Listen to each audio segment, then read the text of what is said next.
Hello बच्चों, आज इस लेक्चर में हम लोग बेटा कंटिन्यू करेंगे हमारा जो क्वेश्चंस राउंड जो था, क्वेश्चंस का सेशन जो था, जिसमें हमने प्रीवियस लेक्चर में हमने बात करी थी motion plus force and laws of motion वाले चैप्टर के क्वेश्चंस की। आज हम लोग बात करेंगे क्वेश्चन राउंड जो होगा, चैप्टर जो है हमारा ग्रेविटेशन। किसकी बात करेंगे बेटा? चैप्टर जो है ग्रेविटेशन, उसके क्वेश्चंस के बारे में बात करेंगे। इसमें सबसे पहला और बहुत इंपॉर्टेंट क्वेश्चन बनता है, what is the universal law of gravitation. ठीक है बेटा, कौन सा क्वेश्चन है? What is the universal law of gravitation. ठीक है बेटा। सेकंड अगर मैं बात करूं, सेकंड क्वेश्चन जो बहुत इंपॉर्टेंट बनता है, what is the acceleration due to gravity. याद करो, जी की वैल्यू निकालते थे ना, स्मॉल जी की जो निकल के आई थी 9.8 मीटर पर सेकंड स्क्वायर, वो वाला क्वेश्चन। ठीक है बेटा, बात समझ आई? दोनों क्वेश्चन बहुत इंपॉर्टेंट है, ध्यान देना। ठीक है, फिर इस चैप्टर के अंदर जो क्वेश्चन बनता है वो क्वेश्चन बनता है कौन सा बेटा?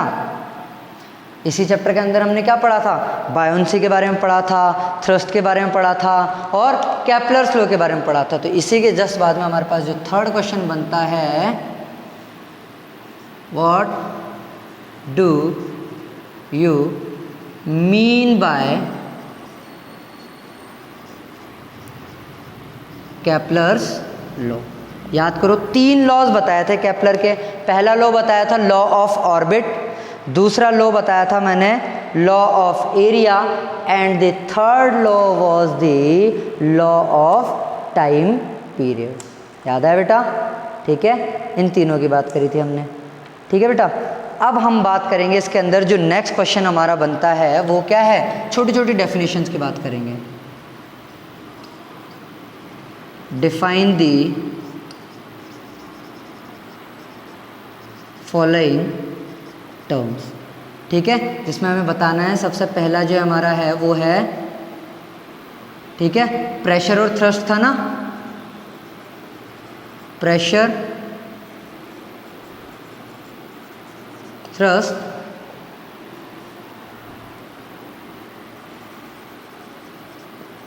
Density, relative density.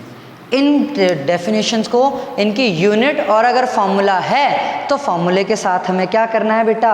एक्सप्लेन करना है। क्या करना है बेटा? एक्सप्लेन करना है, समझाना है। ठीक है, और इसके बाद में जो नेक्स्ट क्वेश्चन बनता है बेटा इस चैप्टर के अंदर, वो बनता है प्रिंसिपल ऑफ आर्किमिडीज। क्या बनता है बेटा?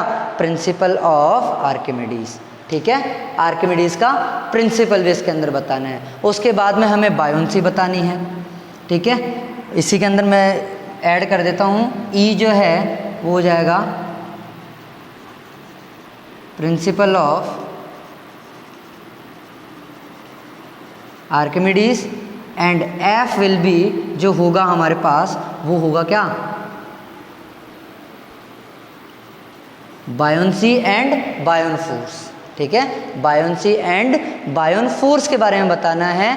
और एक जो लास्ट जो सबसे इंपॉर्टेंट हमारे पास बन जाता है, जिसके अंदर स्टूडेंट्स को प्रॉब्लम आती है, वो क्वेश्चन हमारे पास बन जाता है। देखो बेटा, मैं ऊपर लिख रहा हूँ, 5th क्वेश्चन जो है वो है हमारे पास में न्यूमेरिकल्स। कौन सा? न्यूमेरिकल्स के लिए।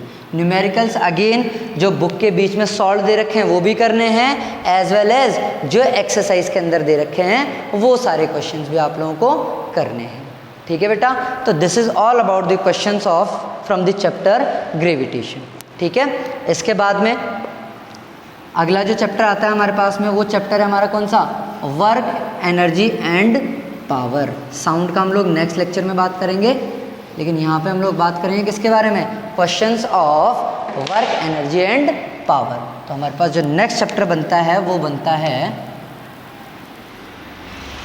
Work, energy and power. ठीक है, तो सबसे पहला इसमें क्वेश्चन क्या बनता है बेटा? सबसे पहला जो क्वेश्चन बनता है व्हाट इज वर्क डन। ठीक है, वर्क डन क्या होता है? तो वर्क डन को बताना है, उसकी डेफिनेशन लिखनी है और दोनों ही कंडीशन में उसका फॉर्मूला निकालना है। जहाँ पे थीटा आ जाएगा वहाँ पे भी इंक्लाइन प्लेन होगा वहाँ, और जहाँ पे हॉरिजॉन्टल प्लेन होगा। ठीक है बेटा। उसके अलावा जो सेकंड क्वेश्चन बनता है हमारे पास में वो बनता है एनर्जी के बारे में। What is energy. ठीक है, define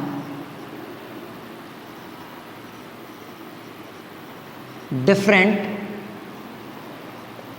forms of energy. Energy के अलग अलग फॉर्म्स को बताना है।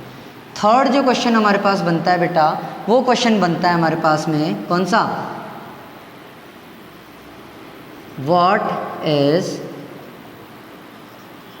Kinetic energy, derive its formula. Formula derive करना है। तो इसी की तरीके से दूसरा हमारे पास कौन सा आ जाएगा? Potential energy. मतलब what is potential energy, again same, derive its formula. ठीक है बेटा, फोर्थ क्वेश्चन। फिफ्थ जो क्वेश्चन हमारे पास में आता है फिर कौन से पे आता है? पावर के ऊपर। जो इंपॉर्टेंट क्वेश्चन है उन्हीं की बात कर रहा हूं मैं। व्हाट इज पावर, और अगेन उसका क्या करना है? फॉर्मूला डिराइव करना है। Derive its formula. ठीक है बेटा। और यहाँ पे आप लोगों को एनर्जी का कन्वर्जन की जो 1 यूनिट जो एनर्जी होती थी वो भी मालूम होना चाहिए, जिसकी वैल्यू कितनी होती थी? 3.6 × 10⁶ जूल। ठीक है बेटा, वो भी ध्यान रखना है। बात समझ आई यहाँ तक? और जो लास्ट हमारे पास बच जाता है वो कौन सा? कलर्ड मार्कर से लिख रहा हूँ मैं, न्यूमेरिकल्स। न्यूमेरिकल्स नहीं भूलने। क्या हो जाएगा बेटा? न्यूमेरिकल्स की बात करेंगे। ठीक है, तो ध्यान रखना है। This is all about the questions of chapter work, energy and power and gravitation in this lecture that we have discuss. ठीक है, तो इन क्वेश्चंस के ऊपर आप लोगों को मेजरली ध्यान देना है। ठीक है, बाकी हम लोग मिलते हैं साउंड चैप्टर के क्वेश्चंस के साथ नेक्स्ट लेक्चर के अंदर। तब तक के लिए थैंक यू बेटा।